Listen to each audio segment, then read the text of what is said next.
Saya Mas Elva ada dekat dengan orang-orang top sekarang kan. Nah, lagi dekat itu. Itu emotional benefit sebenarnya gitu loh. Itu foto bareng dengan para pejabat-pejabat. Gitu. Itu emotional benefit itu.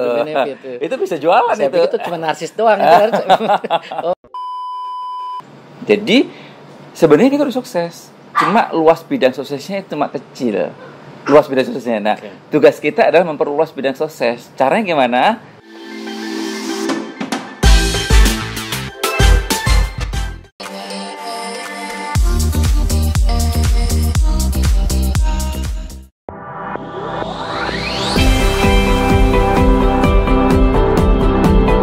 Itu luar biasa. Tips dong buat teman-teman yang masih bertahan di perusahaan periklanan itu, atau termasuk sama orang yang baru memulai. Mungkin dia memulai karena udah punya rekanan kerja, akhirnya dia berani untuk masuk ke perusahaan periklanan. Tips. Kalau yang pertama tadi itu bisnis is innovation and relationship. Dua itu harus dipegang. Nah, kita harus melakukan inovasi, kemudian juga harus melakukan relationship. Yang di era yang sekarang ini yang kita lakukan apa? Kita harus mindsetnya harus dirubah utama.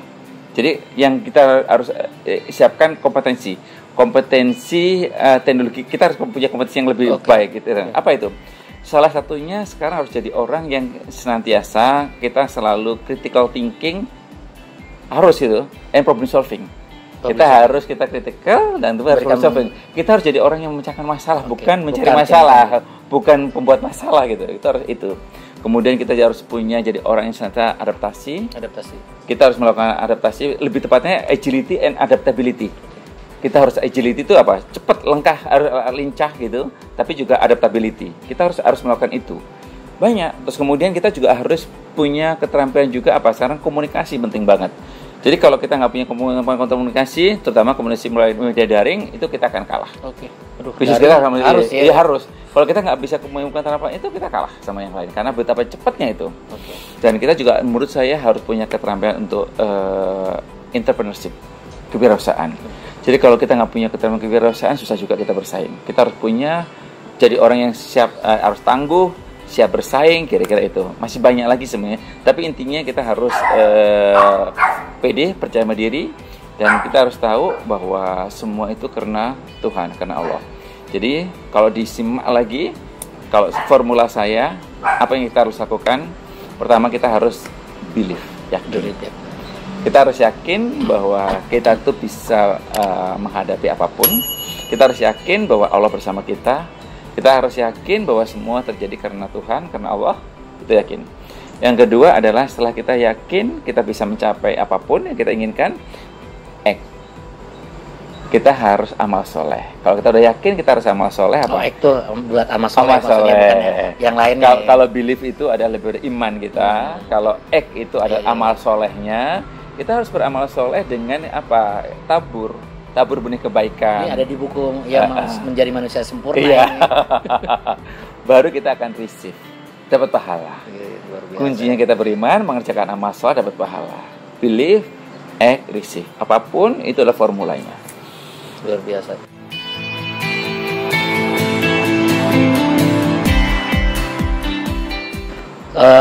Tips Om buat anak-anak generasi milenial untuk apalagi orang teman-teman yang kuliah di komunikasi, di periklanan. Kan Perjalanan Mary aja bukan backgroundnya bukan orang iklan, bukan komunikasi, tapi kok bisa terjun di sini. Nah, ketika mereka yang kuliahnya di komunikasi, apa yang harus dilakukan nih besok gitu? Satu hal bahwa tadi tuh kita harus melakukan adaptasi. Yang itu tadi, semua bukan hanya buat orang yang udah kerja. Semuanya itu jadi harus, anak-anak pelajar pun harus pun sama juga. Gitu. Kita harus jadi orang yang critical thinking, problem solving. Kita harus menjadi orang yang memiliki agility dan adaptability. Harus kayak gitu harus itu. Kita harus punya jiwa kewirausahaan. Itu harus tiap-tiapnya harus punya itu. Semua apapun kita harus sana. Nggak hanya cuma di iklan aja, semuanya harus memiliki itu mestinya. Kalau kita mau bersaing. Yang pasti semua orang punya kelebihan masing-masing. Semua orang punya kemampuan masing-masing. Kita harus mampu menemukan kelebihan kita masing-masing. Nah, kalau kita punya kelebihan masing-masing dan kita menemukan itu, insya Allah kita jadi orang yang pede.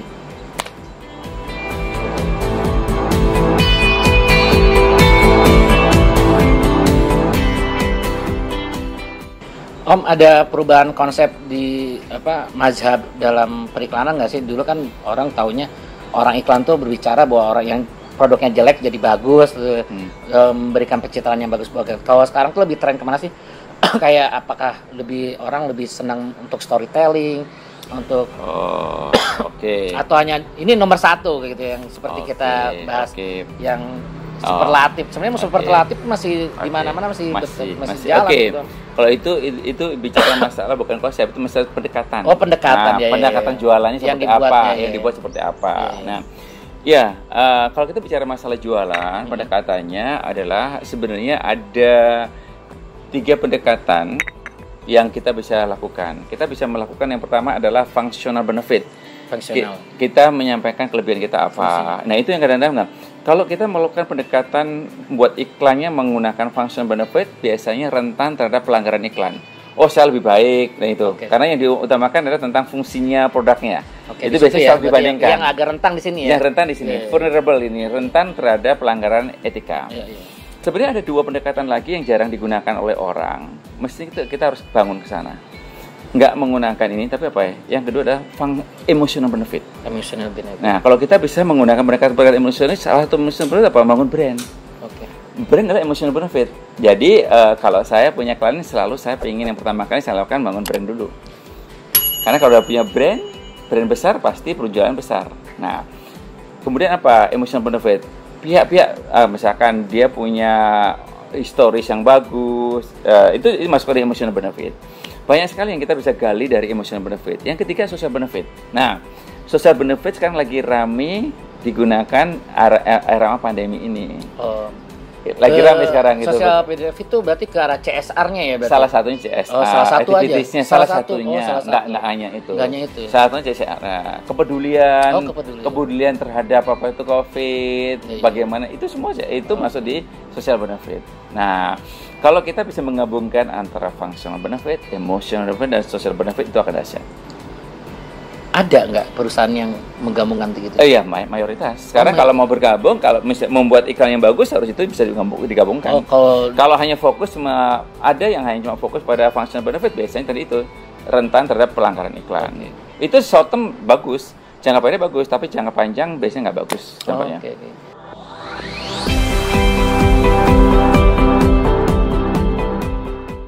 Menarik yang personal benefit itu, maksudnya sekarang lagi sering heboh di dunia daring. Dunia daring ini ada Telegram, dia menjual pemutih kulit, padahal Telegramnya udah putih gitu. Itu kalau dari segi kode etik tuh bener atau gimana sih? Itu selalu ditanyakan oleh beberapa YouTuber gitu. Nah, itu kembali lagi, itu lebih ada functional benefit. Nah, kalau gitu bener nggak? Kembali lagi. Prinsipnya kalau kita buat iklan tuh harus tidak punya etika. Satu, iklan itu harus jujur, benar, dan bertanggung jawab. Kalau iklannya nggak jujur, berarti udah nggak etis itu. Iklannya nggak benar pasti nggak etis, nggak bertanggung jawab juga nggak etis. Nah, tadi itu, misalkan dia langsung putih padahal nggak putih, jujur apa nggak itu, misalkan.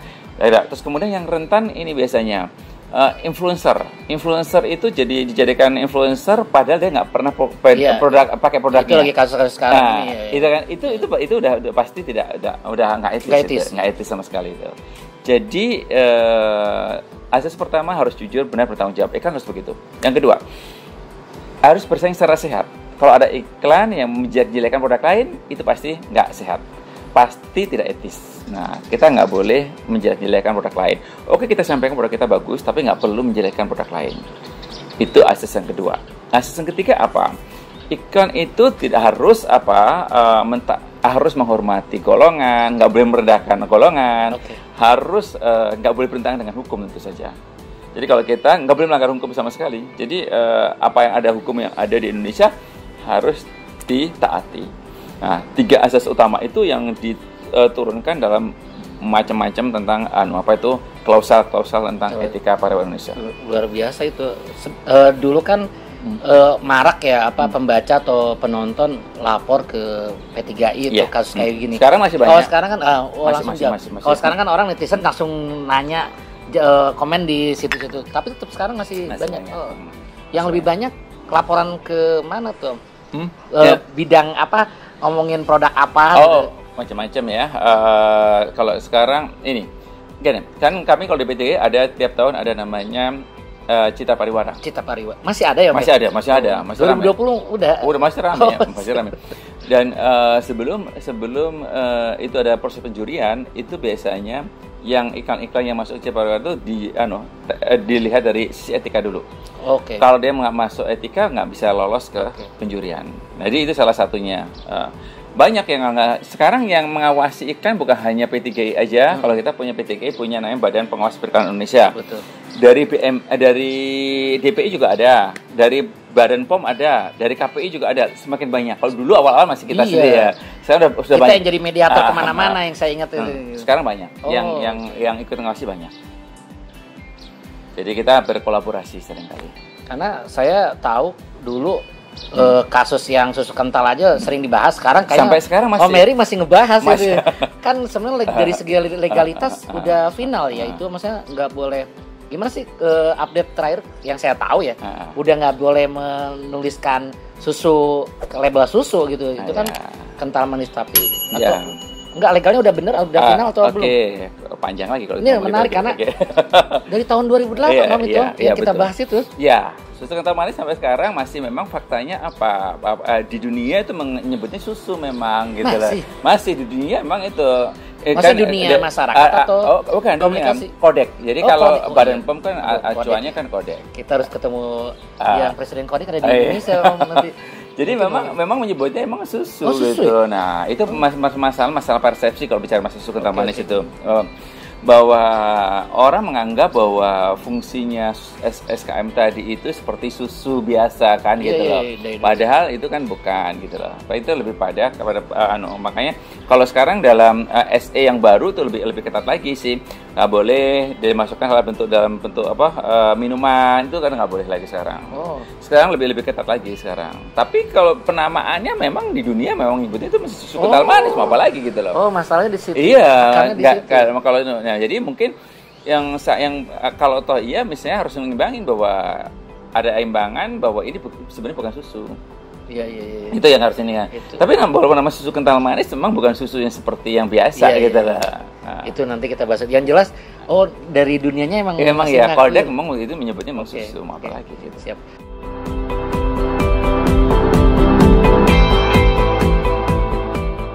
Terkait ini dong bagaimana cara menjual atau mengiklankan diri sendiri itu seperti apa, apalagi untuk anak-anak milenial kan dianggap dia punya IG followernya banyak tapi apakah dia otomatis itu udah bisa menjual diri atau dia belum sebenarnya itu gitu. Karena pengalaman bahwa ada dianggapnya generasi milenial tuh udah aktif di medsos tapi pas dilihat ternyata dia belum menjual diri dia sendiri gitu loh. Pertama, kita harus bicara masalah what to say. Kita mau ngomong dikenang what to say dulu. Kita mau dikenang sebagai siapa? Kita bisa dikenal sebagai YouTuber. Apakah kita mau dikenal sebagai katakanlah influencer atau kita mau jadi dikenal sebagai apa? Itu kita harus tetapkan dirinya kita. Kita harus menetapkan diri kita pengen dikenal sebagai apa. Punya namanya, kita punya brand personality seperti apa dulu. Itu harus tetapkan dulu. Nah, setelah itu bicara masalah what to say, dikenal seperti apa, baru how to say-nya. How to say-nya gimana cara ngomongnya? Mungkin kita bisa menyampaikan kelebihan kita dan sebagainya. Kita yang tadi berdiri dari 3, bisa functional benefit, emosi benefit, social benefit. Emotional benefit seperti apa? Saya Mas Elva ada dekat dengan orang-orang top sekarang kan, lagi dekat dan itu emotional benefit sebenarnya gitu loh. Itu foto bareng dengan orang para pejabat. Itu emotional benefit itu. Itu bisa jualan itu. Itu cuma narsis doang. Gitu. Itu bisa menambah emotional benefit itu kan gitu. Itu bisa menggunakan emotional benefit apa social benefit. Itu boleh kita gabungkan antara itu. Itu bicara masalah how to say-nya. Nah, setelah itu where to say-nya. Cara ngomongin kemana? Melalui media apa? Itu bisa sekarang karena kalau dulu kan harus gampang harus pakai televisi. Nah, sekarang dengan channel media daring itu murah, meriah. Sekarang apa?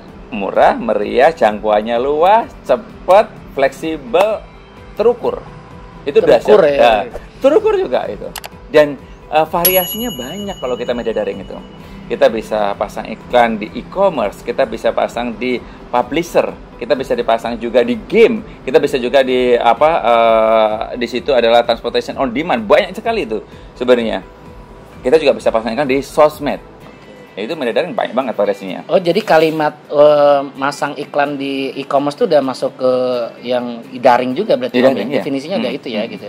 Bukan sekadar cuma di media konvensional digital aja, bukan gitu ya. Kalau e-commerce sudah masuk daring. Daring posisinya gitu ya. Oke. Makanya disebut, makanya kata Omeri banyak agensi digital. Iya, sekarang lagi karena itu sekarang gitu. banyak banget. Oke.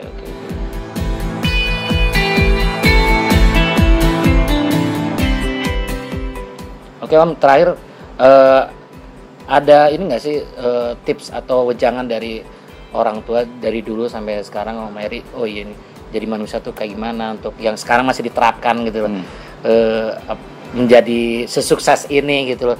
Siapa tahu bisa bermanfaat buat teman-teman yang nonton ini. Sebelum ngomong itu, sukses itu saya harus klarifikasi. Semua orang pada dasarnya udah sukses. Oh, harus diklarifikasi. Semua orang sukses. Nah. Oh, sukses lahir di dunia. Bukan. Gini, kita lulus SMA aja udah sukses. Oke. Kita sudah punya anak udah sukses. Stepnya ya. Stepnya beda-beda. Nah, ya tugas kita sebenarnya terkadang orang tuh sukses tuh ini doang. Enggak, bukan uang cinta aja. Doang. Bukan. Cinta doang. Jadi kita lulus kuliah aja udah sukses sebenarnya. Itu harus dibangun. Jadi yang membedakan pengertian saya sukses adalah ketika kesempatan ketemu dengan persiapan. Success is when opportunity meet well preparation. Jadi sebenarnya kita udah sukses, cuma luas bidang suksesnya cuma kecil. Luas bidang suksesnya. Nah, tugas kita adalah memperluas bidang sukses. Caranya gimana? Dengan persiapannya kita tambah lagi. Dari persiapan 1, persiapan kedua, kita harus berhijrah lagi, persiapan ketiga lagi. Jadi hari esok harus lebih baik dari hari ini. Persiapan kita itu gitu, mempersiapkan diri.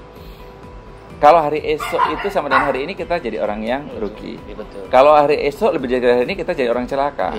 Kalau kita hari esok lebih dari hari ini, kita jadi orang yang beruntung. Nah, kita beruntung harus persiapan. Kita cuma persiapan diri aja, kesempatan di mana-mana. Nah, kalau kita persiapan semakin luas persiapan kita, luas bidang sukses kita semakin luas. Nah, itu. Jadi artinya apa? Dari untuk itu apa? Untuk persiapan itu. Nah, dalam persiapan diri itu yang utama apa? Pesan saya ini sebenarnya kita harus belajar dan belajar lagi. Itu yang jadi nggak boleh berhenti belajar. Belajar. Belajar itu bukan kuliah ya, bukan belajar di pendidikan formal aja. Ya, kita harus belajar lagi, belajar dari siapa saja. Belajar dari siapa aja? Saya belajar bahasa Sunda sama sopir saya. Bayangin dari Jawa loh. Belajar Sunda. Kalau menjawab sok Sunda mesti nanya ini bener apa enggak gitu. Itu sok Sunda bisa gitu loh. Itu harus mau nggak mau kan gitu loh. Dari sopir saya pun tuh guru saya. Saya ngobrol sama Omeri gini aja, ini belajar. Belajar, ya. Di mana belajar? Dan jadikan semua tempat untuk tempat belajar. Kita harus belajar. Nah, saya tetap kalau pada orang tua apa, saya masih terngiang pada ketika SMP itu tadi saya ngomongin, kamu jadi apa aja terserah, tapi jadilah yang terbaik. Yang terbaik ya. Artinya apa? Kita menjadi orang yang memiliki namanya need for achievement. Jadi ada kebutuhan untuk berprestasi. Jadi dimanapun boleh silakan, tapi jadilah orang yang ada kebutuhan untuk berprestasi, untuk menjadi yang terbaik di situ. Apa aja boleh, profesi apa aja boleh, tapi terbaik. Jangan asal-asal. Jangan kadang-kadang orang oke nggak apa-apa, misalkan jadi fotografer nggak apa-apa, asal fotografer. Kadang-kadang coba gitu. Itu yang jadi nggak maksimal. Masih di ngambang aja gitu loh. Bukan nggak dalam. Nggak dalam. Nah itu yang betul-betul harus kita yang itu menjadi yang terbaik di situ. Jadi kita ada kebutuhan untuk berprestasi, untuk mencapai prestasi di situ. Itu yang harus dilakukan. Apapun profesi boleh. Profesi apa aja boleh. Profesi apapun halal. Ya, yang penting halal ya. Halal nggak apa-apa gitu. Siapapun halal, yang penting halal. Ya. Oke, Om Eri, luar biasa sharingnya. Mudah-mudahan bisa bermanfaat buat teman-teman. Nah, bagi teman-teman yang sebenarnya beliau itu masih aktif jadi trainer, jadi pembicara di mana-mana. Jadi teman-teman kalau ingin tahu atau tertarik untuk menghubungi Om Eri bisa nanti diinformasikan, nggak tahu di website masih aktif herimargono.com masih ada juga. Nanti media sosial juga nanti kita lihat lagi. Mudah-mudahan kita bisa ketemu lagi Om Eri, kita ngobrol agak lebih berat isunya, isu yang periklanan apalah nanti juga. Sampai ketemu lagi di episode berikutnya, ketemu dengan teman atau guru saya yang memberikan wawasan yang luar biasa buat saya maupun buat teman-teman lagi. Assalamualaikum warahmatullahi wabarakatuh. Waalaikumsalam warahmatullahi wabarakatuh. Sukses semuanya.